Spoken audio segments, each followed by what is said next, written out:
Olá pessoal, bom dia, bom dia. Iniciando então pontualmente, 9 horas, né, como reza a pontualidade. E nós estamos aqui também na sala de aula e também transmitindo esse pré-prova ao vivo, né? Então nós estamos também ajudando aqueles que não puderam estar aqui por algum outro motivo. Vocês depois terão também a oportunidade, ainda se assim desejarem, darem alguma revisada nesse pré-prova, porque a gente está assistindo o professor aqui, de repente chega em casa, mas o que ele falou lá, eu quero dar mais uma escutada, quero fazer alguma anotação extra, fica então à disposição, vai ficar gravado. Aos alunos vai estar também disponível na área do aluno, para que possam também assistir ainda hoje à tarde daquela revisão final. Meu nome é Dirceu Mineto, sou diretor aqui do CETEC. Eu estou bastante satisfeito em vê-los aqui. Futuros servidores públicos, o nosso cargo está aqui, ó, ao alcance da mão. Ao alcance da mão, agora falta muito pouco. Está chegando o grande dia, o dia pelo qual vocês tanto batalharam, tanto estudaram. E é possível que a gente chegue lá sim. A primeira coisa que eu quero dizer é que está ao alcance da tua mão e tu pode sim alcançar o teu objetivo. Depende só de ti. Não é o concorrente, não é a prova, a dificuldade.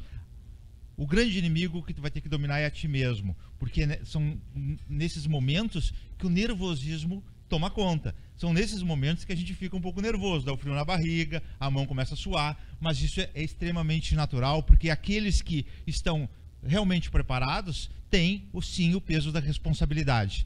Mas a nossa função aqui também é tirar um pouco esse peso da responsabilidade, também é fazer com que a gente tenha mais autoconfiança para fazer essa prova e fazer uma boa prova, sim. Os professores que passarão aqui por esse pré-prova, todos eles são extremamente qualificados, são professores que manjam muito de concurso, são professores que conhecem muito bem a banca, que estão preparados para te dar, além das dicas que são extremamente importantes nessa véspera, trazendo para ti muitas questões que talvez tu veja lá amanhã. Nós também temos professores que são motivadores, são professores que vão te levantar a moral, vão te deixar com uma autoestima pronta para chegar lá e matar a pau nessa prova, certo?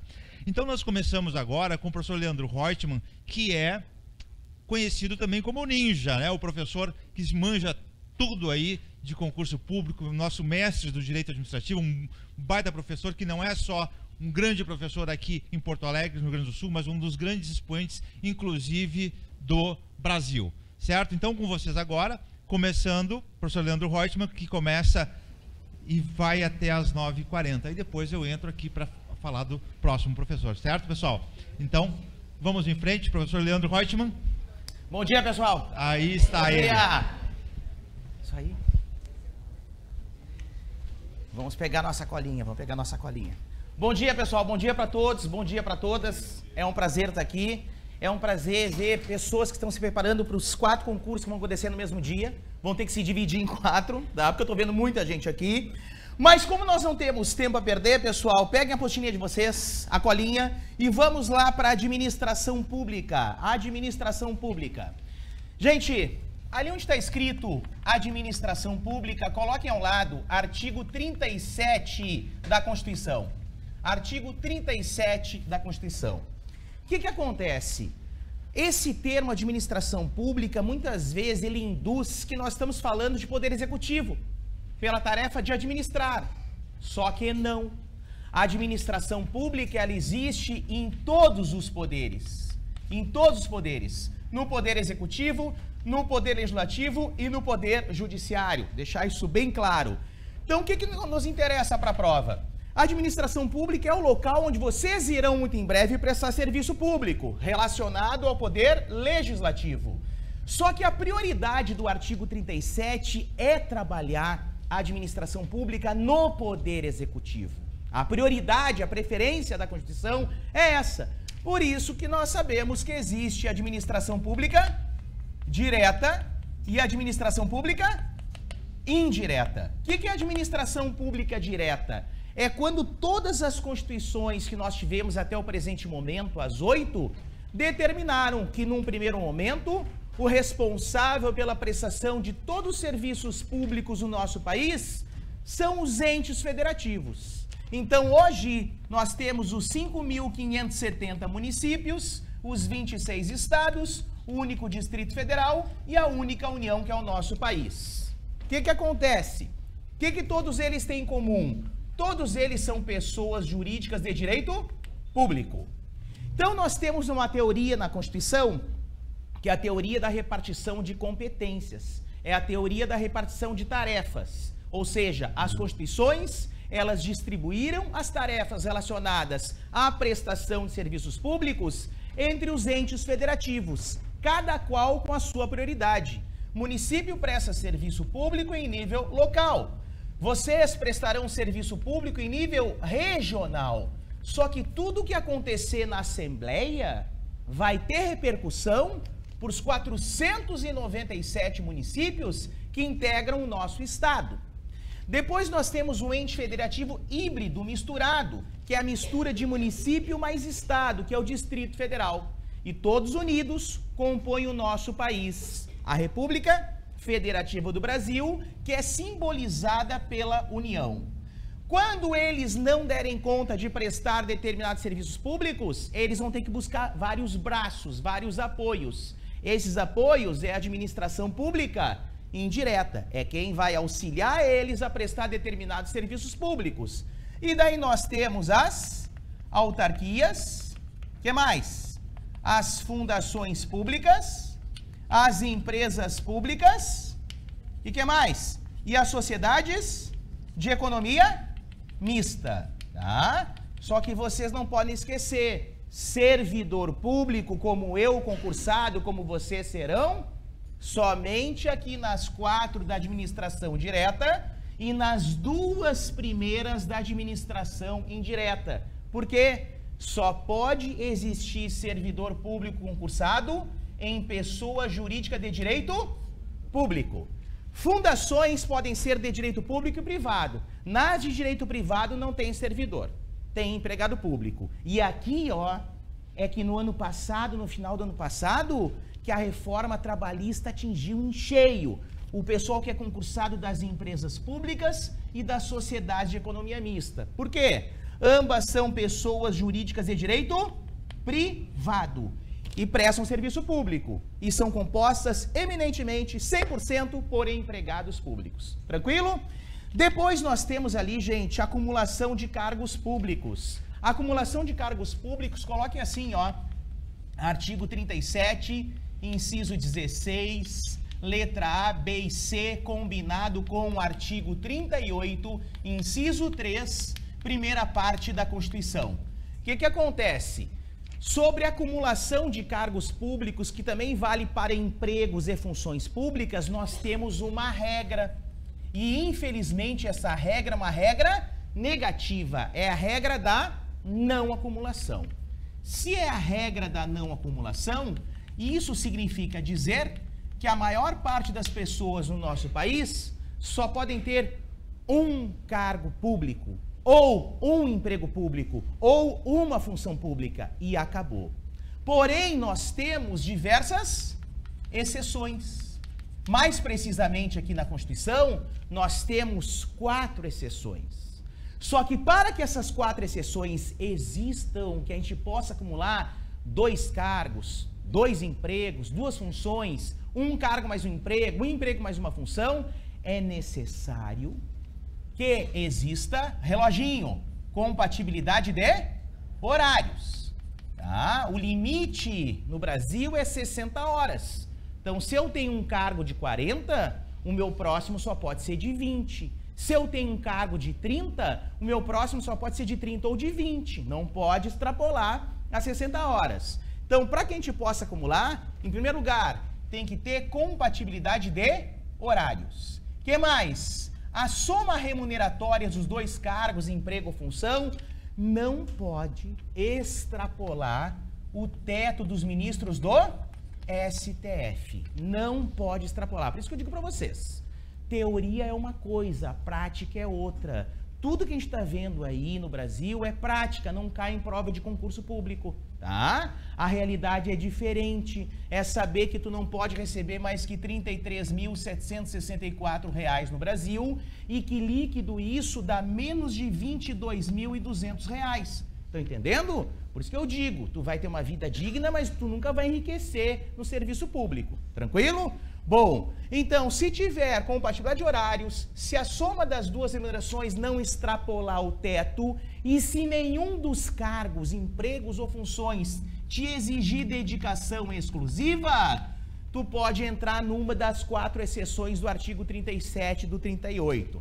Primeira exceção, artigo 37, inciso 16, letra A. Quem é que pode acumular, gente? 2 cargos públicos de professor público. Tá? Professor público, Supremo Tribunal Federal e os demais tribunais inferiores têm entendido que não importa a nomenclatura do cargo, se a pessoa exerce atividade educacional que tem relação direta com o cargo de professor, pode acumular. Não tem problema nenhum.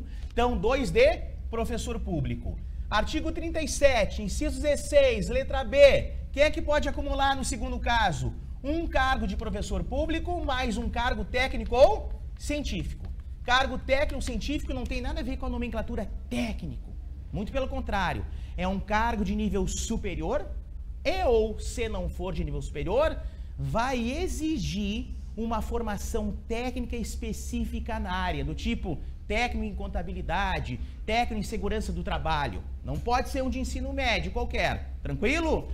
A letra C fala de 2 na área da saúde. Tá? Então isso é muito bom. Não é que nem antigamente só para o meu pai, para os colegas dele, médico público. Não. Vale para qualquer profissional na área da saúde, desde que as profissões sejam regulamentadas. As profissões reconhecidas por lei.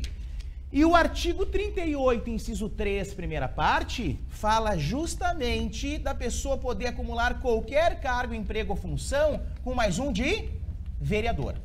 Tá bom? Então, isso sobre acumulação. Depois, gente, nós temos aqui características dos servidores públicos efetivos. Nós temos as características de vocês, minha, nossa, ou seja, características dos servidores públicos concursados. E o mais importante é o quarteto mágico para caracterizar servidor público efetivo concursado. O que é o quarteto mágico? São as 4 características mais relevantes para um servidor concursado, onde todas elas estão relacionadas ao início da expressão está. Tudo é está para servidor, ou seja, servidor concursado é estatutário, tem estatuto, adquire estabilidade, se for aprovado no estágio probatório. Então vamos lá, inicialmente, estatutário. O que é estatutário? É a regra de contratação de pessoal de um servidor concursado. Regra de contratação de pessoal de um servidor concursado. Tudo bem. Passei por essa barreira, vou para outra. Qual regra? Qual regra se no nosso país nós temos 5.570 municípios, 26 estados, um Distrito Federal e uma União? Essa regra é o estatuto de cada ente federativo. O estatuto de cada ente federativo. O que é o estatuto? É uma lei que basicamente vai tratar do tripé mais importante da vida de um servidor concursado. O que é o tripé? O tripé é saber aquilo que eu posso fazer, que são os meus direitos. Tirar férias, conquistar uma função gratificada, tirar uma licença. Mas esse estatuto também vai dizer o que eu tenho que fazer. O que eu tenho que fazer são os meus deveres, são as minhas obrigações. Esse estatuto também vai dizer o que eu não posso fazer. E aquilo que eu não posso fazer são as minhas proibições. Então, basicamente, todo estatuto servidor é uma lei que fala dos direitos, deveres e proibições de um servidor. O que eu posso fazer, o que eu tenho que fazer, o que eu não posso fazer. Tranquilo? Depois, todo mundo sonha em adquirir o que, pessoal? Estabilidade. Só que a estabilidade, apesar de aparecer em normas infraconstitucionais, nas leis, ela não tem competência para ser tratada por essas leis. Por quê? Porque quem pode falar de estabilidade é apenas a Constituição. E a partir do dia 4 de junho de 98, mudou o prazo para aquisição da estabilidade. A emenda constitucional número 19 alterou a Constituição e disse, a partir dessa data, já vai completar 20 anos, a partir dessa data, se adquire estabilidade depois de 3 anos, onde sempre no serviço público, que é universal, nunca no cargo. Porque assim como um cargo é criado por uma lei, ele também pode ser extinto. Nunca num órgão, nunca numa pessoa jurídica, que são criadas e são extintas. Sempre no serviço público, depois de 3 anos. Eu sempre vou ter que usar pela primeira vez na minha vida um cargo durante 3 anos consecutivos para adquirir estabilidade no serviço público. Tá? Então, entrei como técnico legislativo da Assembleia. Fiquei 3 anos, adquiri estabilidade. Depois fui fazer o concurso para analista. Passei no concurso de analista. Vou ter que fazer um novo estágio probatório? Sim, para cada novo cargo, um novo estágio probatório. Porém, eu já vou entrar estável. Não vou adquirir estabilidade novo. Para que vai servir, então, esse estágio probatório?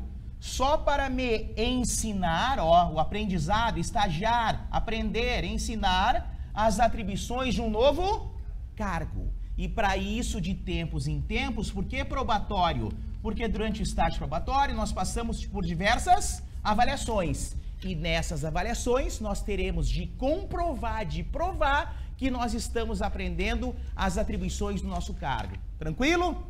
Próximo depois, pessoal, regras de aposentadoria. Regras de aposentadoria. Regras até o final desse ano.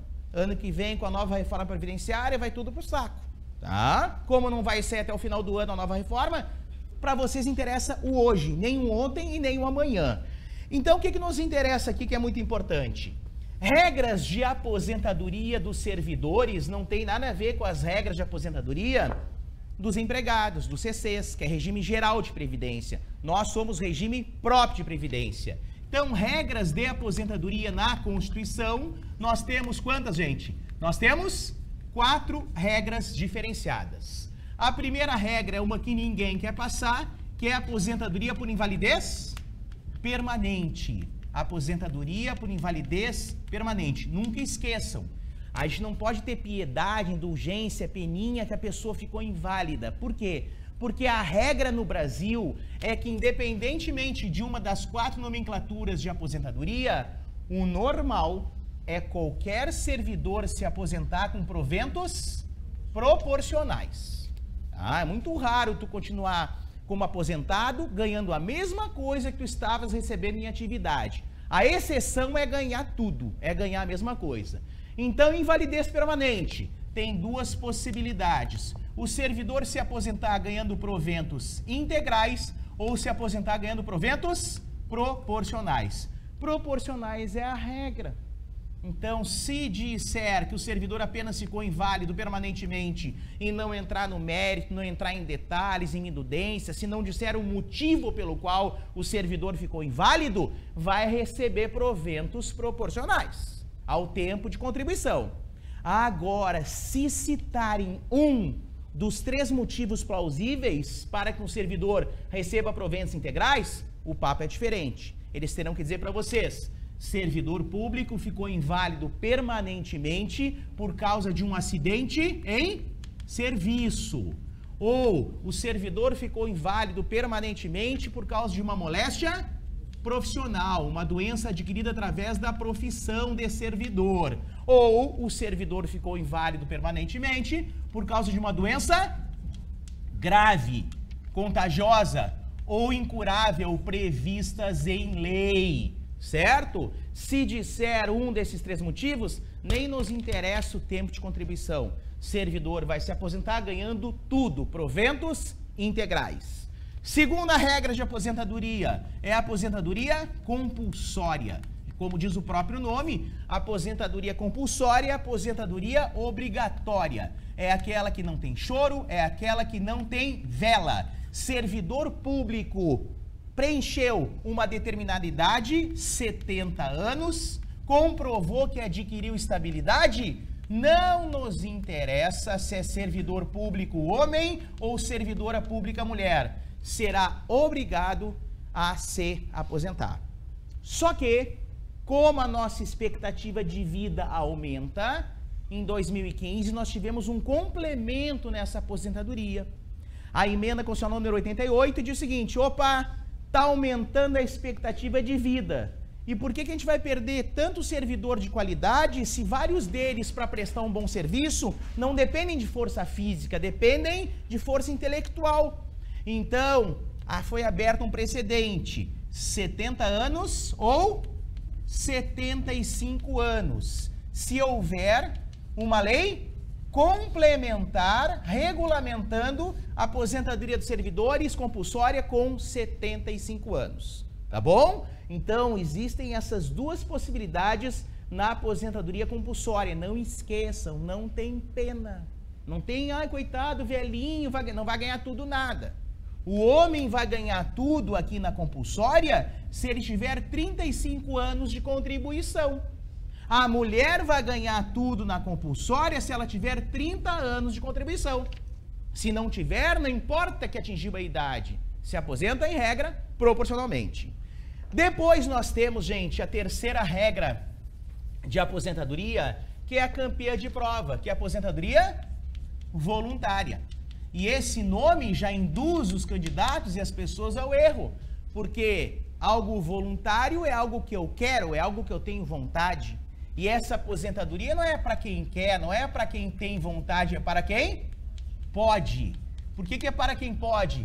Porque para se aposentar voluntariamente, os servidores públicos têm que preencher ao mesmo tempo 4 ou 5 requisitos. Tranquilo? Então, independentemente da maneira que a gente vai se aposentar na voluntária, 3.1, recebendo proventos integrais, recebendo tudo, ou 3.2, recebendo proventos proporcionais, eu não posso esquecer que 2 requisitos gerais devem ser cumpridos. Tá? Vale tanto para proventos integrais e proporcionais. Quais são esses 2 requisitos gerais? Os 2 requisitos gerais estão atrelados ao tempo mínimo de 2 coisas. Tempo mínimo que os servidores deverão comprovar no último cargo em que se dará aposentadoria e tempo mínimo que os servidores deverão comprovar no serviço público. Qual é o tempo mínimo, gente, no último cargo? Isso, 5 anos. Qual é o tempo mínimo no serviço público? 10 anos, tá? Vencemos essa etapa? Sim, agora nós temos livre-arbítrio, agora a gente tem escolha. O que eu quero para mim? Eu quero me aposentar voluntariamente ganhando tudo ou não ganhando tudo? Não, eu quero ganhando tudo. Então, além desses 2 requisitos gerais, teremos mais 3 requisitos especiais. Agora, se eu quiser me aposentar voluntariamente com proventos proporcionais, além desses 2 requisitos gerais, eu terei mais 2 requisitos especiais. Vocês entenderam? Porque os 4 ou 5 requisitos ao todo, ó, voluntária com proventos integrais, 5 requisitos. 2 gerais, mais 3 especiais. Voluntária com proventos proporcionais, 4 requisitos. 2 gerais, mais 2 especiais. Quais são esses especiais na aposentadoria voluntária com proventos integrais? Quais são eles, gente? Bom, primeiro, sexo, masculino ou feminino, homem ou mulher. Segundo requisito, idade mínima para aposentadoria. Para os homens, 60. Para as mulheres, 55. E depois, o tempo mínimo de contribuição para a Previdência. Não digam de serviço. Porque no serviço público, automaticamente, cada ano é descontado a contribuição. Na iniciativa privada, não. Eu tenho serviço privado, mas posso não contribuir para a Previdência. Então, é baseado no tempo de contribuição. Os homens têm que ter pelo menos 35 e as mulheres 30. Tá? Olha como fecha até o número que eles amam de fator previdenciário, né? Olha ali, 95 para o homem, ó, 60 mais 35 e 85 para a mulher, 55 mais 30. Isso vai para o saco no ano que vem. Tá? Eles vão fazer um pedágio, eles vão aumentar esse tempo, tá bom? Agora, se a pessoa, isso para ganhar tudo, agora, se a pessoa quer se aposentar voluntariamente com proventos proporcionais, não ganhando tudo, bastam 2 requisitos especiais apenas. O sexo, masculino e feminino, servidor público homem, servidora pública mulher e a idade, tá? Se a gente estivesse diante da matemática, do raciocínio lógico matemático, o que a gente diria? Se um servidor homem tem que ter 60 anos de idade para ganhar tudo e uma servidora pública mulher tem que ter 55 anos de idade para ganhar tudo, para não ganhar tudo, eles deveriam ter menos idade. E ao contrário, tem que ter mais. Os homens, ao invés de 60 anos, tem que ter 65. As mulheres, ao invés de 55, devem ter 60 anos. Por que ao invés de diminuir, eles aumentaram? Porque enquanto os proventos integrais exigem horrores de tempo de contribuição, horrores, 35 no mínimo para os homens, 30 para as mulheres, nos proventos proporcionais, quanto tempo de contribuição que a Constituição está exigindo? Quanto tempo, gente? Quanto tempo? 10 anos. Tá? Como eu tenho que ter 10 anos de serviço público, automaticamente eu vou ter 10 anos de contribuição. Como 10 anos de contribuição é muito menos que 35 e 30, para evitar que um servidor se aposente com tenra idade, com 28, 30, 32 anos, forçaram, de certa forma, o servidor a contribuir por muito mais tempo para se aposentar. Porque vai ter que ter no mínimo homem 65 e mulher 60. Depois, para finalizar regras de aposentadorias, nós temos a aposentadoria única, o que, gente? Na Constituição? Especial. A aposentadoria especial só vale para todos os profissionais da área da educação, segurança ou saúde? Nenhum deles. Tá? É só para um profissional da área da educação. Qual profissional? Professor público. Então, pergunto para vocês, o pessoal que vai fazer concurso com vocês amanhã para a URGS, os professores da URGS estão embutidos aqui nessa aposentadoria? Sim ou não? Claro que não. Por quê? Porque só vale para professor público da educação básica. Não vale para educação superior. Só vale para professor público dos pequenininhos, educação infantil, o ensino fundamental e o ensino médio, tá? E o que é, na verdade, essa aposentadoria especial dos profis públicos? Essa aposentadoria é a aposentadoria voluntária, com proventos integrais, diminuída de 5 anos. Onde? Nos requisitos especiais. Ou seja, se os servidores comprovarem na área da educação, professores, que trabalharam 100% do tempo em sala de aula, não foi fora de sala de aula, na sala de aula, eles poderão se aposentar de forma especial. O que é especial deles? Está aqui, ó. É a voluntária, com proventos integrais, menos 5 anos nos requisitos especiais. Do professor público homem, ao invés de 60 anos de idade, será exigido apenas 55. Da professora pública mulher, ao invés de 50 anos de idade, será exigido 50. E o tempo de contribuição também vai diminuir 5 anos. Dos profis homens, ao invés de 35 anos, será exigido 30. E das professoras públicas mulheres, ao invés de 30 anos, será exigido apenas 25. Fechou? Depois, gente, nós temos ali, ó, estabilidade no serviço público. Marquem ali, artigo 41. Estabilidade no serviço público, marquem ali, artigo 41. O que vocês não podem esquecer? Nunca se adquire estabilidade, onde, pessoal? No cargo. Se adquire estabilidade depois de 3 anos, onde? No serviço público, tá? Só que, infelizmente, essa estabilidade não é uma garantia constitucional absoluta. Ela é relativa. Por quê? Porque o servidor pode perder essa estabilidade por diversos motivos. Entre os motivos, a Constituição listou os 3 principais. Primeiro motivo, por sentença judicial transitada em julgado. Servidor cometeu uma falta grave uma irregularidade gravíssima, sofreu um processo judicial, foi sendo condenado até o final e perdeu sua estabilidade. Segundo motivo, PAD, processo administrativo disciplinar, no qual lhe seja assegurada ampla defesa, tipo demissão por abandono de cargo. E terceiro motivo, que vai começar a ser aplicado para nós a partir de agora, por intermédio de que, gente? De avaliação periódica de desempenho. Ou seja, isso é só para quem já é estável. De tempos em tempos vai passar por novas avaliações e vai ter que demonstrar competência. Se não, vai embora. Tá? Então, são esses três motivos. Depois nós temos ali, gente, formas de provimento e vacância de cargos públicos. Coloquem ali do lado, Lei Complementar 10.098/94. Tá?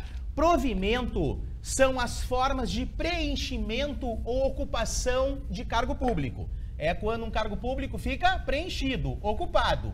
Vacância são os motivos pelos quais os cargos públicos tornam-se vagos, desocupados.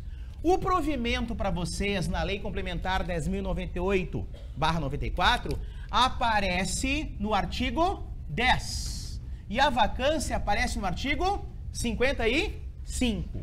O placar do jogo aqui, ó, é 6-6. Nós temos 6 formas de provimento e 6 formas de vacância. O que se destaca? Se destaca a questão que as bancas amam perguntar e dizer o seguinte: o que é considerado ao mesmo tempo forma de provimento e vacância de cargo público? No estado do Rio Grande do Sul, ficam com os dois REs, o REA e o REC. REA significa readaptação, REC significa recondução. O que é readaptação? É quando um servidor público, infelizmente, tem um problema grave de saúde. Tira uma licença para tratamento de saúde, e se recupera. Tá? O servidor se recuperou. Se o servidor não tivesse se recuperado, o servidor seria aposentado por invalidez. Mas o servidor se recuperou. E se o servidor se recuperou plenamente, o servidor vai voltar para o serviço público. Como é que é o nome dessa volta, gente? Como é que é o nome dessa volta? Recondução ou readaptação? Como é que é o nome dessa volta? Recondução ou readaptação? Nenhuma nem outra. Se o servidor se recupera plenamente, totalmente, ele vai retornar. E ele vai retornar para o seu mesmo cargo, porque ele pode continuar exercendo naturalmente. Tem nada a ver com readaptação. Readaptação é quando um servidor público se recupera, mas fica todo errado. Fica com sequela. Fica com uma limitação permanente. E essa limitação permanente impossibilita o servidor de continuar a exercer as atribuições do seu cargo anterior. O que vai acontecer? Como é um servidor estável, vai ter uma benesse, vai ter um benefício. O servidor será adaptado novamente, será readaptado novamente. Aonde? Em outro cargo. Provendo um outro cargo. Que outro cargo? Um outro cargo compatível com a sua sequela. Um outro cargo compatível com as suas limitações. E ao mesmo tempo, vai ter que deixar o seu cargo anterior o quê, gente? Vago. Por isso que readaptação é provimento e vacância. Tranquilo? Agora, recondução. Recondução, exemplo clássico para vocês de recondução. Tem uma pessoa que ela é técnica legislativa da Assembleia Legislativa há 5 anos. Tranquilo? Tranquilo. Só que essa pessoa, ela não se acomoda e ela faz posteriormente concurso para analista legislativo. Claro que para vocês na prática é quase impossível isso, porque o concurso de vocês é como o Halley, né, gente? A cada 14 anos, tá? Como disse o Dirceu, agora fazem vocês, um próximo filho e depois o neto, tá? Mas e daí, certo? Então vocês são técnicos legislativos há 5 anos e vocês foram aprovados para analista legislativo. Vocês vão ter que se afastar do cargo anterior de vocês para assumir o de analista. Tranquilo? E daí vem o estágio probatório de analista e vocês, infelizmente, são reprovados no estágio probatório de analista. O que vai acontecer? vai acontecer que, nesse caso, vocês serão exonerados do cargo de analista. E poderão retornar para o cargo anterior de vocês? Sim ou não? Poderão prover novamente o cargo de vocês? Sim. Poderão ser o que, gente? Reconduzidos. Na recondução, o que acontece? Tá? Na recondução, tu vai justamente retornar para o teu cargo anterior e vai deixar o teu cargo atual o quê? Vago. Ah, então para mostrar que acontece provimento e vacância de cargo público também. Tranquilo? Depois, o que nós temos ali, gente? Licitações, modalidades, tipos e exceções. Por favor, não me confundam, apesar do nervosismo, modalidades com tipos. As modalidades são os modos, as maneiras pelas quais a administração pública realiza uma licitação. E daí nós temos 5 modalidades, sendo que as 3 primeiras estão atreladas a valores. Concorrência, os maiores valores, tomada de preços, valores médios, e depois nós temos o convite, que são os menores valores. Depois as outras modalidades, nós temos concurso e nós temos leilão. O que é o concurso? Concurso é quando a administração pública quer contratar um trabalho literário, artístico, científico e vai instituir um prazo mínimo de 45 dias para que as pessoas possam realizar o objeto daquele concurso. Criar um poema, uma dissertação, uma nova cédula de dinheiro para o país, certo? E quem for o vencedor vai receber um prêmio. Esse prêmio pode ser pago em dinheiro ou não, tá? Então, em dinheiro, 50 mil reais para quem contar a história mais interessante da Assembleia Legislativa. Não em dinheiro, concurso de poemas no ônibus da Carris. Quem criar aquelas pérolas maravilhosas vai ter a visibilidade de seus poemas nas janelas dos ônibus da Carris. Não teve grana, só teve visibilidade. Leilão é quando a administração pública quer se desfazer de objetos que para ela não tem mais serventia, ou que foram legalmente apreendidos, ou que foram legalmente penhorados. Tá? Então, quem der o maior lance oferta vai arrematar aquele lote no leilão. Isso, modalidades. Tipos de licitação significa finalidade. Qual é a finalidade que a administração pública tem? A administração pública, professor, está mal das pernas, ela está sem dinheiro. Ela só quer contratar um objeto, um serviço, um produto pelo seu valor. Ah, é só pelo seu valor? É. Então, ela vai utilizar o tipo menor preço. Não, professor, agora a administração pública está super bem. Ela quer comprar algo que tenha muita qualidade. Ah, ela está pensando só na qualidade e não no valor? É, só na qualidade. Qual é o tipo de licitação? Melhor? Técnica. Ah, que nem um condomínio. Um condomínio de luxo e um condomínio simplório. Condomínio de luxo tem um padrão seletivo das casas. Tem que ser assim, assado, é qualidade. Um simplório, olha, só levanta e deu. Tá? Agora, se a administração pública quiser unir o útil ao agradável, contratar um produto, um serviço, uma obra por um valor acessível, bom e uma boa qualidade, ela vai pegar o preço e vai pegar o que, gente? A técnica. Então, isso se chama técnica e preço. Técnica e preço. Tranquilo? Quando a administração pública quer contratar algo em quantidade e qualidade. E como a gente sabe que, em regra, para cada modalidade existe um tipo, o que eu disse para vocês? Num leilão, para quem que a administração pública vai vender algum objeto? Para quem der o maior lance. Então, maior lance ou oferta. São esses 4 tipos que nós temos de licitações.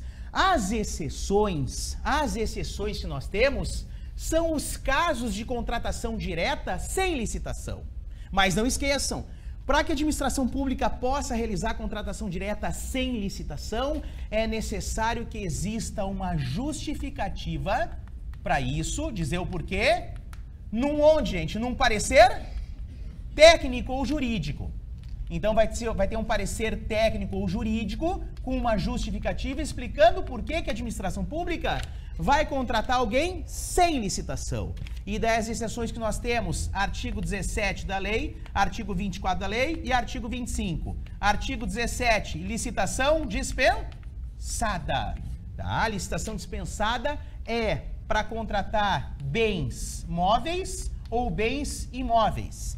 Depois nós temos no artigo 24 os 35 únicos motivos de dispensa de licitação. E no artigo 25 nós temos os 3 incisos, os 3 exemplos de inexigibilidade de licitação. Qual é a grande diferença entre dispensa e inexigibilidade? É que na dispensa o que existe na verdade é uma viabilidade de competição. Seria possível fazer uma licitação, mas eles não vão fazer por determinados motivos específicos, únicos, concretos. Tranquilo?